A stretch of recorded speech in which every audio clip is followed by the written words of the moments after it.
He thought the war ended when he came home, but beneath the snow of Silver Creek, another battle was waiting, darker, older, and far more personal. When a secret buried since World War II rises again, a young Navy SEAL and his loyal dog must face the ghosts his father left behind.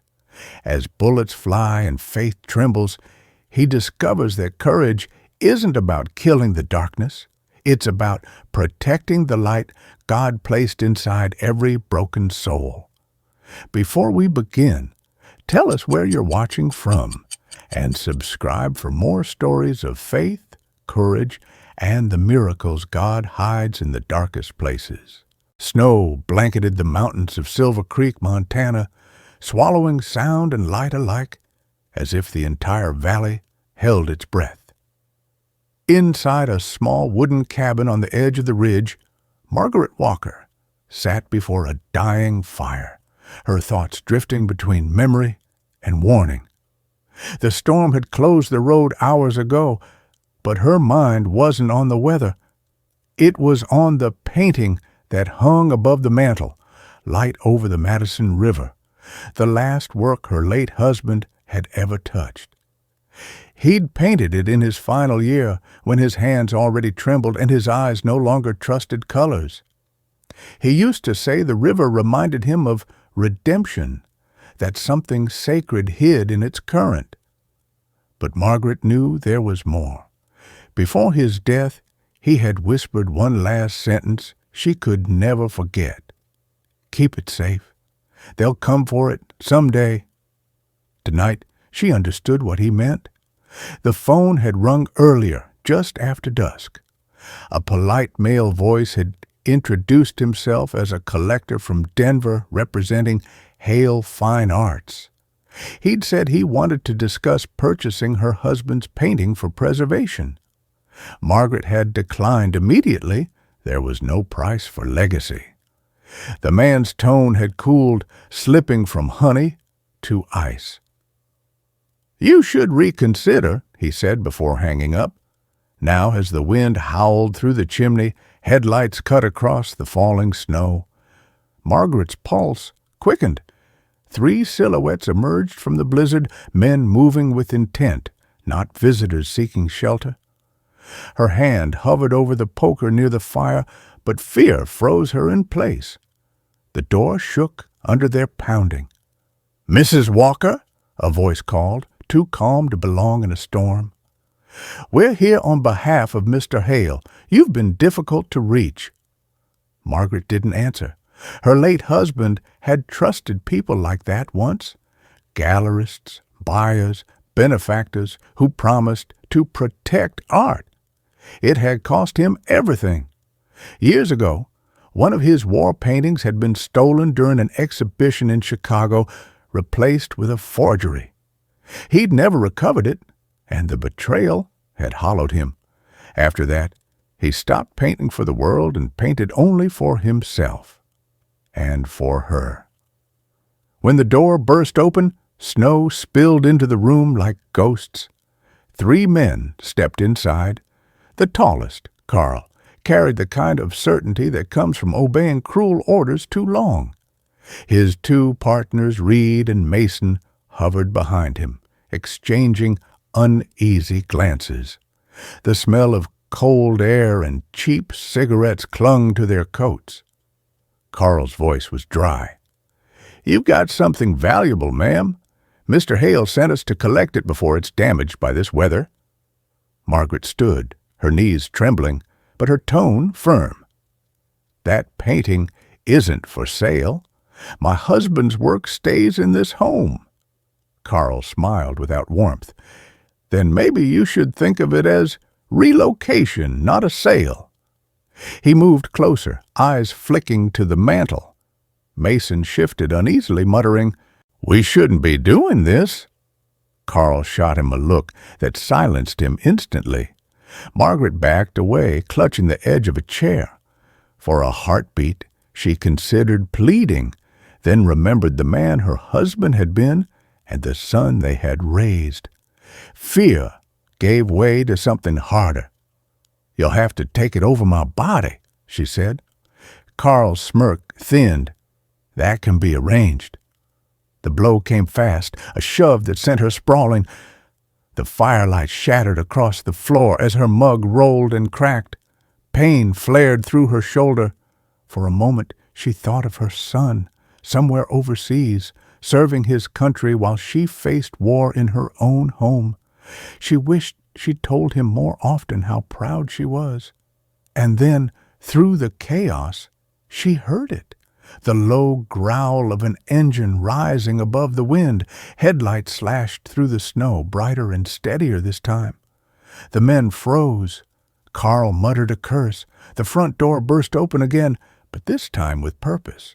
Jack Walker stepped inside. He didn't need to shout. His presence filled the space like a force of nature. He had spent nearly a decade in the Navy SEALs, where silence meant survival and rage had to be measured. The years had hardened him, but tonight something deeper stirred, an old instinct that no training could erase. Protect what remains. Behind him padded Rex, his German shepherd and field partner from countless missions. The dog had seen too much. Cities in ruin, comrades lost, men broken by war. But here, in the quiet cabin, where the air still smelled of pine and home, Rex seemed almost human in his stillness. His amber eyes fixed on the intruders, waiting for one word. Carl recovered first. "This doesn't concern you, soldier," he said. "We're just taking what's owed." Jack didn't respond. He took one slow step forward. The men shifted nervously. The air seemed to tighten, pulled taut by the sound of the storm outside. Then Carl made the mistake of moving his hand toward his belt. Jack was on him in a heartbeat. Training, reflex, memory, all one motion. A twist, a shove, and Carl hit the wall with a grunt. Reed tried to lunge forward, but Rex moved faster, clamping onto the man's arm with a growl that echoed through the cabin. Mason hesitated, staring at the chaos, then bolted for the door. Jack's voice, when it came, was low and controlled. "You picked the wrong house." Within seconds, it was over. Carl and Reed stumbled out into the snow, clutching wounds to pride more than flesh. The storm swallowed them as they fled down the slope, headlights vanishing into white. The only sound left was Rex's heavy breathing and the hiss of the wind. Jack turned to his mother, kneeling beside her. "Mom, are you hurt?" Margaret shook her head weakly, her hand finding his. "I'm fine, Jack. You came home." He managed a thin smile. "Guess I still know when to show up late." He helped her to the chair, then glanced toward the painting. A faint line ran along the back of its frame, a scratch he didn't remember. He frowned, tracing it with his gloved finger. "What did they want?" he asked. "The painting," she said softly. "Your father's last one. They said Hale wanted to preserve it. I think he knows." Jack's eyes darkened. "Knows what?" Margaret hesitated. "Before he died, your father told me the painting hides something from his time-restoring art for the Army. He said there were secrets buried in that canvas. Secrets men would kill for." Jack looked at the flickering fire, its light dancing across the brushstrokes of his father's legacy. He felt the familiar tension of a new mission forming, but this one wasn't assigned. It was inherited. Outside, the storm howled louder, as if warning them that peace was only a pause. Inside, the cabin felt smaller, the shadows longer. Jack tightened his jaw. "Then they'll come again," he said quietly. Margaret nodded, her eyes steady. "And we'll be ready this time." Rex lay down by the door, his ears twitching at every gust of wind, a silent sentinel between mother and son. The storm pressed harder against the walls, but inside that fragile cabin, Something stronger had awakened, a promise passed down through blood and memory to protect what could not be replaced. And somewhere, far beyond the mountain, the man named Victor Hale was already planning his next move. Morning crept slowly across Silver Creek, gray and muted, as if the mountain itself was reluctant to wake after the storm. The cabin still smelled faintly of smoke from the night before. Jack had barely slept. His body was still on edge, trained to expect the next hit. Rex had spent the night by the door, head resting on his paws, eyes half open as if guarding a perimeter only he could see. The snow outside had hardened to a pale crust, reflecting the first weak light of dawn. Margaret moved quietly in the kitchen, making coffee that neither of them would drink. When the phone rang, she startled. Jack picked it up.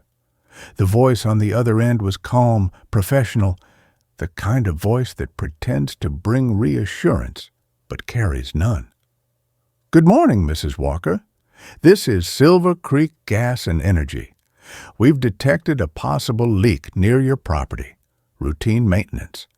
We'd like to send a technician to inspect the lines. It's for your safety." Jack's instincts flared. "Who gave you this number?" he asked. The voice hesitated for a fraction of a second, then hung up. He stared at the receiver, jaw tightening. "They're testing us," he muttered. Margaret looked at him, worry creasing her brow.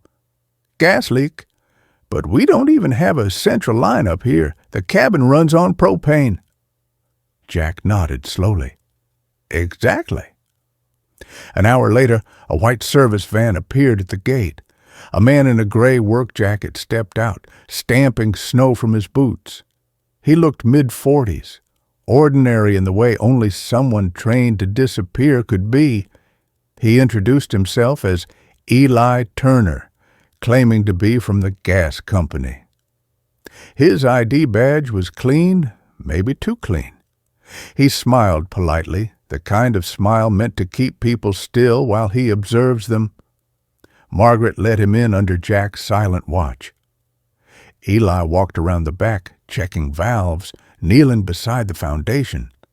"Just a precaution," he said. But Jack noticed he wasn't looking at the pipes.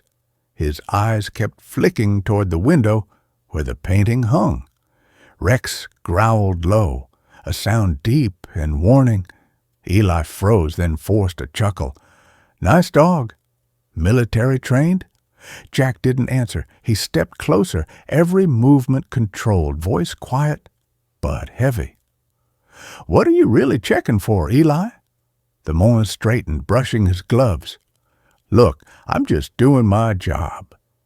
Jack held his stare for a moment too long, then said evenly, "Then finish it outside." Eli nodded, forced a shrug, and walked back toward the van. When the engine started, it hesitated, then drove off faster than a normal contractor would on icy roads. Jack turned to his mother. "He wasn't from the gas company. They're fishing for confirmation the painting's still here." Margaret touched the edge of the frame. "They're getting desperate." Later that afternoon, as Jack was reinforcing the locks on the door, something caught his eye. A faint glint near the window ledge. A small metallic disc, barely larger than a coin, half hidden under the curtain. He pried it loose. A microcamera. Someone had been watching the cabin even before last night. He crushed it between his fingers and threw it into the fire. Margaret, shaken, sat down at the table and whispered, "Your father would have known what to do." Jack looked at her, a shadow crossing his face. "He already did. He warned you." Outside, Rex paced the perimeter, nose to the wind, tracing something unseen. His movements were restless, almost haunted. Jack knew that behavior. It was the same way Rex used to act before an ambush overseas, when danger wasn't visible but close enough to taste. Evening came early, the sky bruising purple. Jack went through his father's old chest in the attic, looking for clues. Amid brushes, folded letters, and faded photos, he found a sealed envelope with his mother's name. Inside was a short note, typed on his father's aging typewriter. "If you're reading this, it means they've found me again. The painting hides what I was ordered to destroy. Maps of recovered wartime art smuggled through private hands. Don't trust anyone who claims to protect culture. They're protecting profit. Keep it safe or bury it where light can't reach." Margaret's hands trembled as she read. "He was involved with the Army's Art Recovery Division," she murmured. "But I thought all that ended decades ago." Jack folded the paper carefully. Apparently not. He looked toward the window. Hale must have traced it back through those archives. He's not after art. He's after whatever your husband didn't burn. That night, while Margaret tried to rest, Jack and Rex moved silently around the cabin, sealing entry points, setting small alarms near the door frames. The air smelled faintly of metal and pine sap. Around midnight, Rex's ears pricked. A faint click echoed outside, the sound of snow compressing under a slow, deliberate step. Jack froze. He reached for the flashlight, but before he could switch it on, a sharp thunk hit the porch. He opened the door cautiously. No one there, just the wind and the drifting snow. On the step lay a folded piece of paper, pinned under a stone. Jack picked it up, unwrapped it slowly. The message was typed in the same clean font as before. "You can't hide what's already marked. The past always burns its way through." He turned it over. On the back, a faint smear of red wax, identical to the seal from the night before. Margaret appeared behind him, her voice trembling. "Jack, what does it mean?" He didn't answer. His eyes drifted toward the dark line of trees beyond the clearing. Somewhere out there, men were watching, waiting for him to make the next move. He felt the familiar pulse of adrenaline, not from fear, but from clarity. The calm before a mission began. Rex stood beside him, body still, tail motionless, ears forward. The dog wasn't growling anymore. He was listening, reading the silence like language. Jack rested a hand on his head. "Easy, partner," he murmured. "We'll make our move soon." In the distance, through the white veil of snow, a flicker of orange glowed for a heartbeat and vanished. Not lightning, not a lantern. Something burning far too close. Jack's eyes narrowed. They're not done. The mountain wind howled again, carrying with it the faintest echo of a car door slamming and an engine starting somewhere down the valley. Jack looked toward the horizon, where darkness met the ridge. "They're setting the stage for something bigger," he said under his breath. Behind him, Margaret whispered, "What are you going to do?" He turned toward the door, eyes cold with resolve. "I'm going to find out how far Hale's willing to go before he learns how far I will." And outside, beneath the frozen sky, Rex lifted his head and barked once, a sharp, hollow sound that disappeared into the vast emptiness of Silver Creek. The night pressed against the cabin walls, heavy and suffocating. By dawn, the snow had stopped, leaving the air unnaturally still. A silence that didn't feel like peace, but like breath held before a scream. Jack stood outside with Rex, scanning the tree line where the orange glow had flickered the night before. What remained now was a thin curl of black smoke rising from the woods.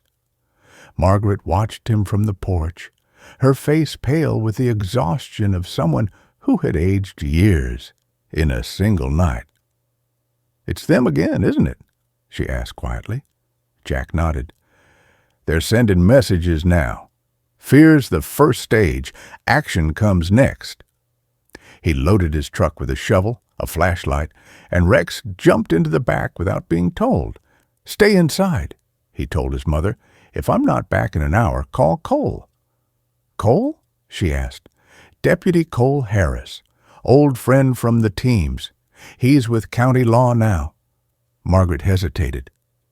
"Can we trust him?" Jack's reply was steady. "He's not the trusting type. That's why I called him." The drive down the frozen path was rough. Half a mile from the cabin, Jack stopped near the clearing where the smoke rose. The burned scent hit before he saw it. The family's old barn, or what was left of it. A black skeleton of beams, still smoldering. Rex jumped down, nose twitching. Jack crouched beside the ashes, fingers brushing through the soot until something metallic scraped against his glove. A gas can, partially melted. He exhaled through his teeth. They wanted to make sure we saw it burn. Rex sniffed the air and let out a low growl, pacing toward the tree line.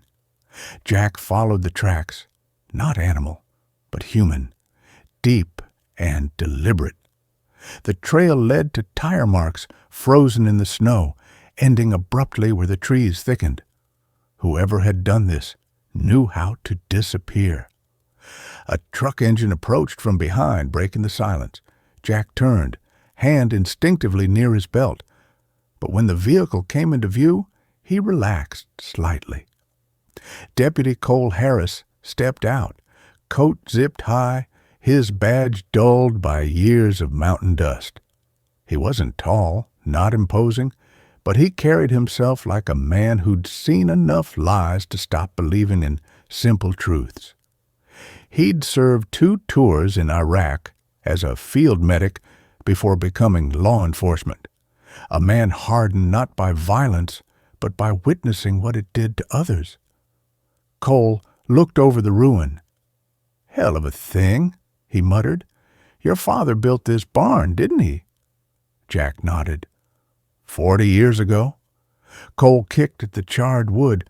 "Looks like accelerant, but no sign of entry, no footprints close to the structure. Whoever did this knew what they were doing." Jack held up the gas can. "They left a calling card." Cole took it, studying the brand label. Same type used in the Hale Fine Arts warehouse fire 2 years back. "You thinking what I'm thinking?" Jack gave a dry smile. "That they're getting sloppy," Cole frowned, "or arrogant." He glanced toward the cabin. "Your mom okay?" "She's stronger than they think," Jack replied, then lowered his voice. "Cole, I need a favor, quiet one." Cole raised an eyebrow. "Go on." "I need you to run a check on Eli Turner, supposed gas company worker, probably fake ID. He came to the cabin yesterday." Cole's eyes sharpened. "You sure about the name?" "Positive. I'll see what I can dig up, but if this ties back to Hale, we'll need more than a name." Jack looked out over the scorched snow. "Then I'll get more." As Cole drove off, Jack returned to the remains of the barn. Among the debris, Rex started digging furiously near a collapsed beam. Jack crouched beside him, brushing away the ash until he uncovered something unexpected, a small wooden box, blackened but intact. It was his father's old art supply chest. Inside, the brushes were burned, but underneath them lay a rolled piece of parchment, sealed with the same red wax symbol as the threatening notes. Jack's pulse quickened. He broke the seal carefully. The paper inside wasn't a letter. It was a fragment of a map, marked with coordinates written in his father's handwriting. At the edge, a note scrawled hastily read, "If you find this, they've already begun to erase me. The painting isn't the key, it's the doorway." He folded the paper, staring at it for a long moment, before whispering, "Dad, what did you get yourself into?" Rex's ears twitched. A branch cracked in the woods. Jack turned sharply, hand reaching for the pistol under his jacket. He saw movement. A flicker of gray between the trees, then silence. He moved closer, senses sharpened. On the snow, a cigarette butt still faintly smoked, and next to it, a silver cufflink, engraved with an emblem shaped like a falcon. Jack pocketed it, feeling the weight of unseen eyes watching. By the time he returned to the cabin, Margaret was waiting by the door. "Jack," she said softly, "someone left this in the mailbox." She handed him an envelope without a stamp, addressed only to the Walker family. Inside was a single photograph, grainy, black and white. It showed his father, younger, standing with two men in military uniforms outside an art restoration facility. In the corner, faint but unmistakable, was the same falcon emblem from the cufflink. Jack stared at the photo until the edges blurred. "That's not coincidence," he said. Margaret touched his arm. "Do you think they're the same men chasing us now?" Jack didn't answer. He turned the photo over. On the back was written a single line in his father's handwriting: "Trust no one from the unit. They took the others." Rex barked once sharply, breaking the heavy quiet. Jack looked out the window, where a dark SUV had just stopped at the edge of the road. Cole's truck hadn't even reached town yet. A man stepped out of the SUV, dressed too neatly for the wilderness. He stood there, looking straight at the cabin, unmoving. The morning sun glinted off something in his hand. Not a gun, but a silver badge. Margaret whispered, "Is that the police?" Jack's jaw tightened. "No," he said softly. "It's worse." The man lifted the badge slightly, as if greeting them from afar. Then he smiled, a slow, deliberate smile, before turning back toward the car. Moments later, the SUV rolled away, its tires leaving twin black scars across the snow. Jack remained at the window long after it was gone. He could still feel the man's gaze like a mark left behind. Finally, he turned to his mother. "They've stopped hiding." Outside, Rex gave a low growl, his breath steaming in the cold air. Somewhere beyond the ridge, another engine roared to life. And this time, it wasn't leaving. The storm had passed, but the air around the cabin was still thick with unease.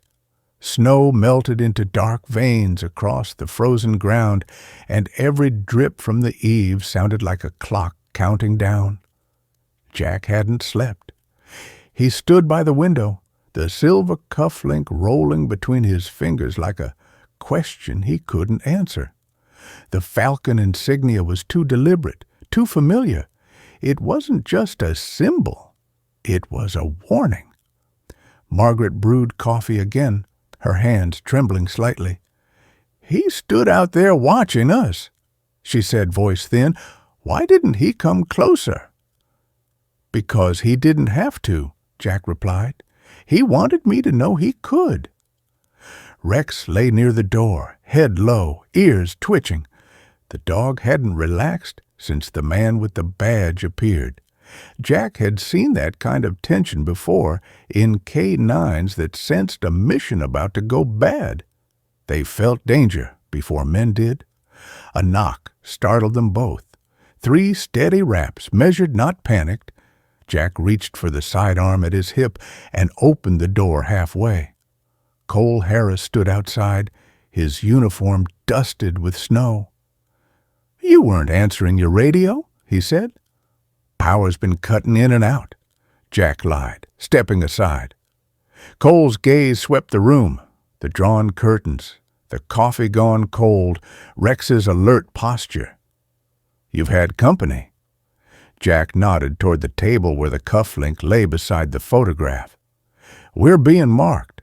Cole picked it up, turning it under the light.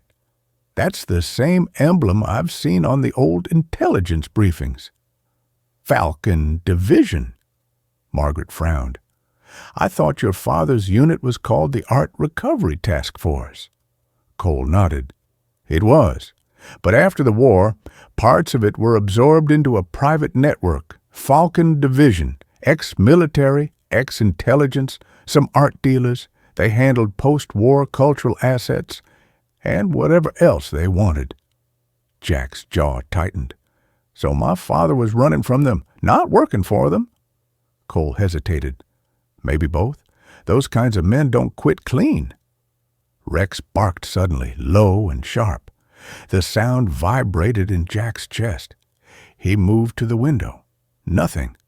Then a faint hum, distant but growing, a drone, small, circling high above the tree line. Cole cursed under his breath. They're watching you from the air now. Jack grabbed his rifle and stepped onto the porch, tracking the faint movement against the pale sky. One shot cracked, and the drone spun downward, vanishing behind the ridge in a puff of snow. Silence followed. He exhaled. That'll make them nervous. Margaret, standing in the doorway, whispered, What happens when they stop watching and start coming? Jack turned to Cole.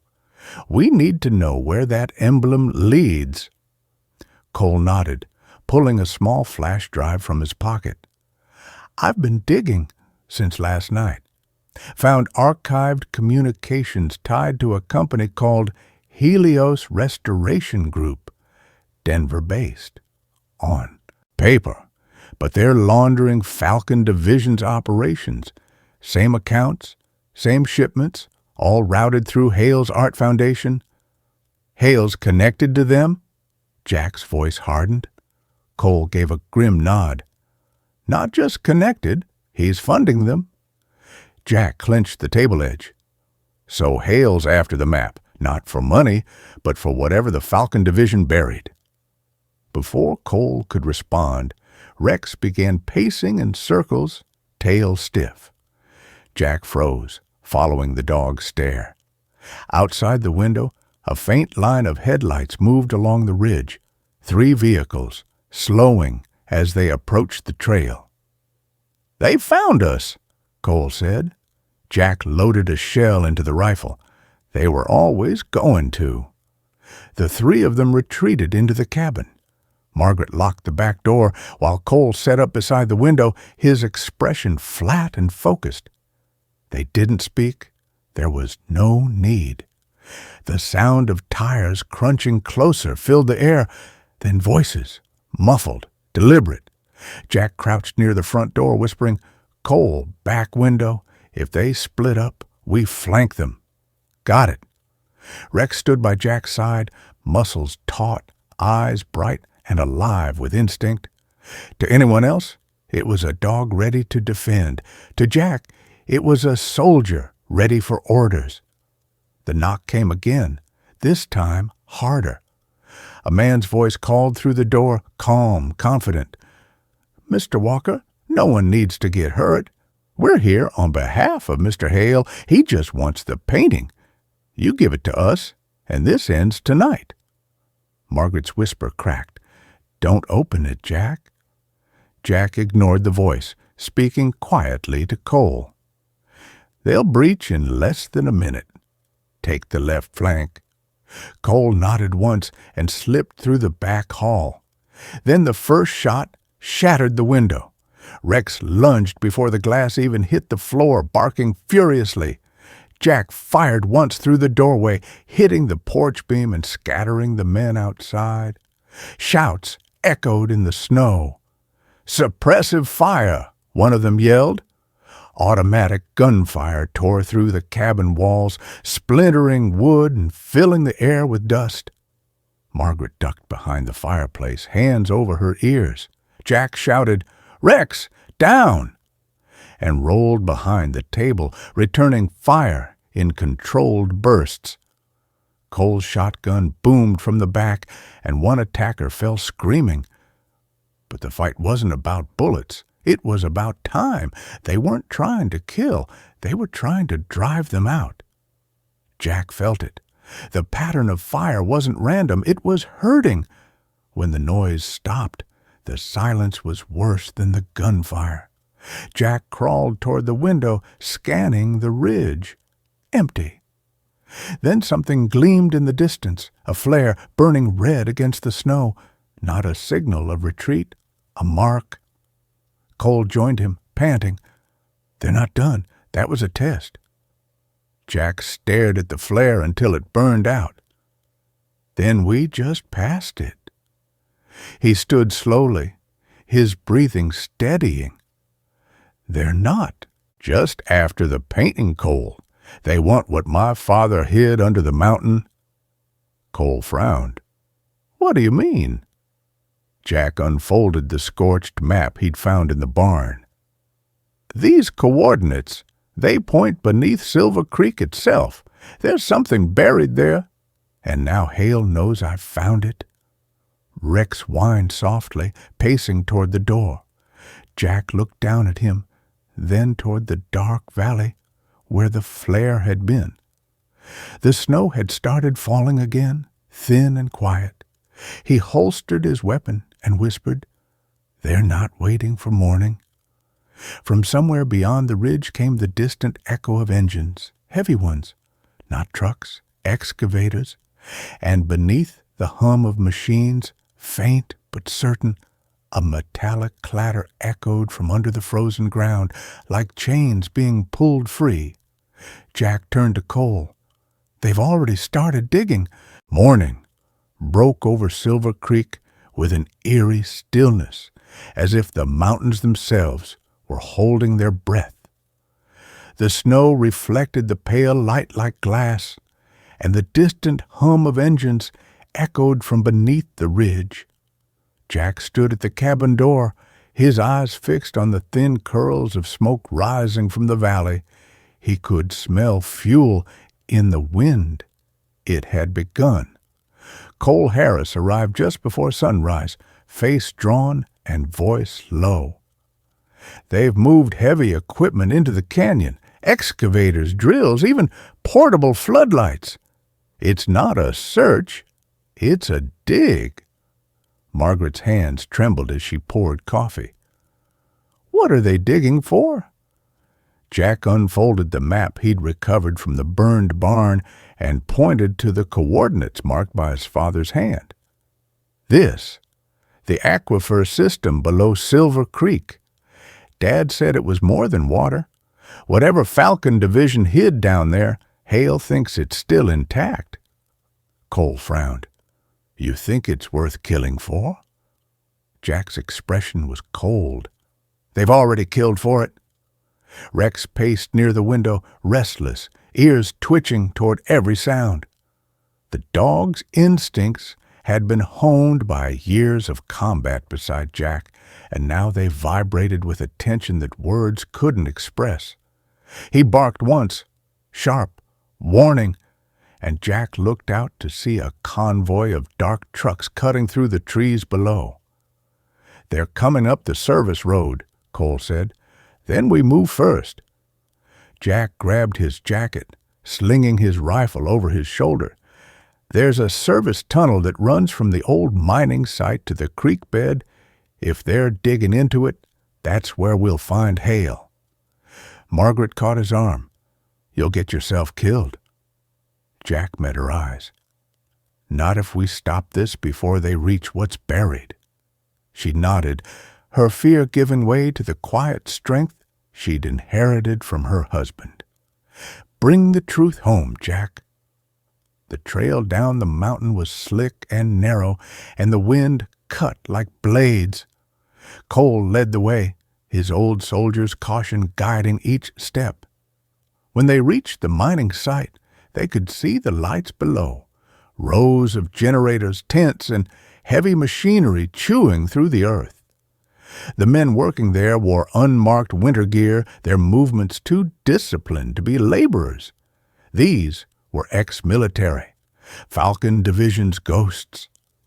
Jack motioned for Cole to circle right, while he and Rex moved toward the ridge. They slid behind a cluster of boulders overlooking the dig site. At its center, stood Victor Hale, the man himself, wrapped in a heavy coat, his silver hair gleaming under floodlights. He wasn't shouting orders. He didn't need to. Men moved around him like clockwork. Jack watched him raise a small metallic object, the same Falcon insignia engraved into the cufflink, and hold it to a security panel on a steel crate near the dig site. The crate hissed open, revealing a metallic cylinder half buried in frost. Cole whispered through the radio, "What the hell is that?" Jack's jaw tightened. Storage canister, military grade, whatever's inside came from the war. Before Cole could respond, Rex stiffened. The dog's eyes locked on a figure moving through the shadows behind them. A man with a rifle. Silent. Precise. Jack fired first, the shot echoing through the valley. Chaos erupted. "Move!" Jack shouted. He and Rex sprinted down the slope as gunfire erupted from the camp. Cole opened fire from the ridge, taking down 2 men before ducking behind a snowbank. Floodlights swung wildly as Falcon operatives scrambled for cover. Hale ducked behind the equipment, shouting, "Don't let them near the chamber!" Jack crashed into the lower trench, grabbing cover behind a bulldozer.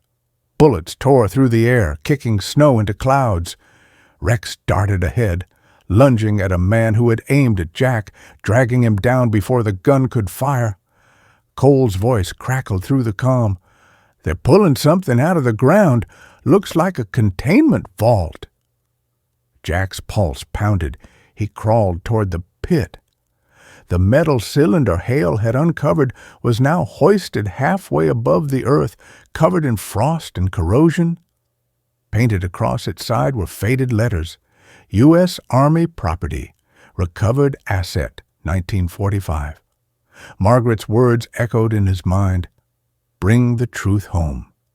He understood now. The art his father protected wasn't a painting. It was what had been hidden inside this vault. Not beauty, but evidence. Proof of war crimes buried under the name of preservation. Jack stood, firing 3 shots to cover his advance. Hale turned, gun in hand, his calm composure cracking. "You don't understand what you're interfering with," he shouted over the chaos. Jack advanced slowly, his rifle steady. "I understand exactly. You're trying to rewrite history." Hale sneered. "History was written by men like your father. I'm just finishing his work."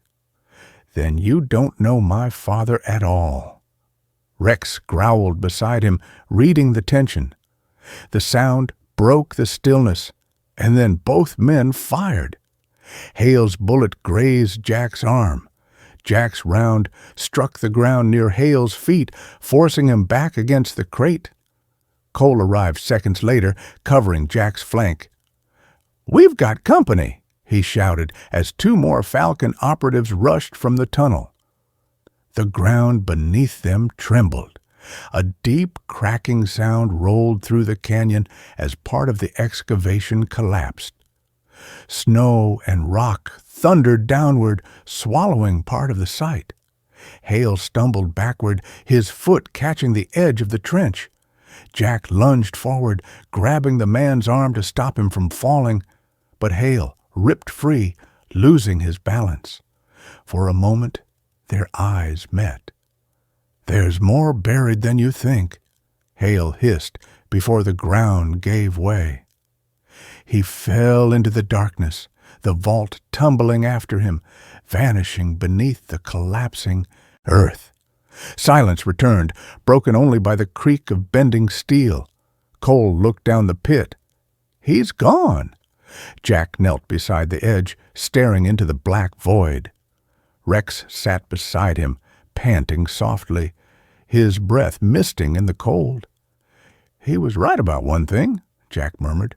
"It's not over. Whatever they buried down there, it's still alive." By sunrise, the valley was quiet again. The Falcon Division trucks were gone, the camp abandoned. Jack and Cole stood near the frozen creek where the ground had caved in. Margaret waited by the cabin, a silhouette against the pale sky. Jack handed Cole the recovered map and photo. "You get this to the state office.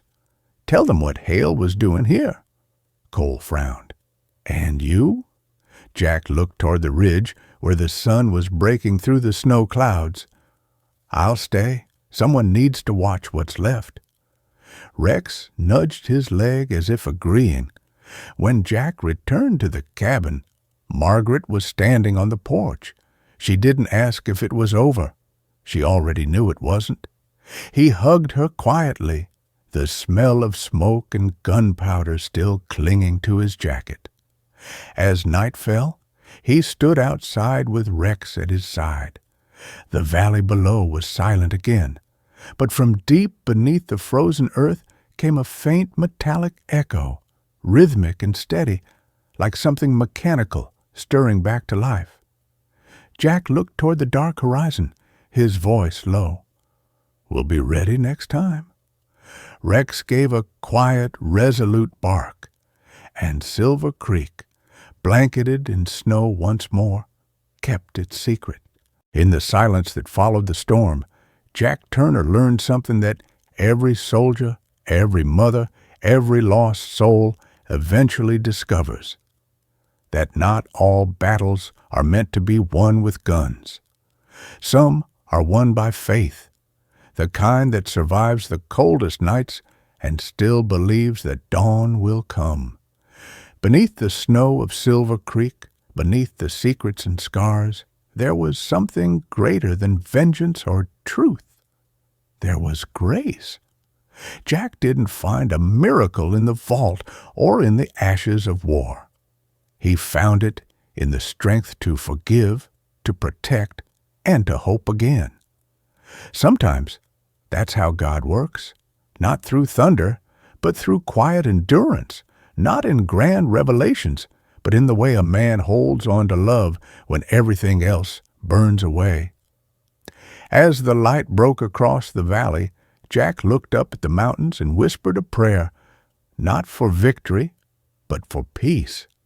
And somewhere in that stillness, perhaps God listened. Because every story like this, of courage, sacrifice, and loyalty, reminds us that even in the darkest valleys, faith still has work to do. So if this story has touched your heart, take a moment to share it. Let others remember that miracles don't always come as we expect them. Leave a comment to tell us where you're watching from. And if you believe in second chances, hit subscribe so more souls can feel this light. May God bless you, your family, and every brave heart, human or canine, who still stands guard against the darkness. Amen.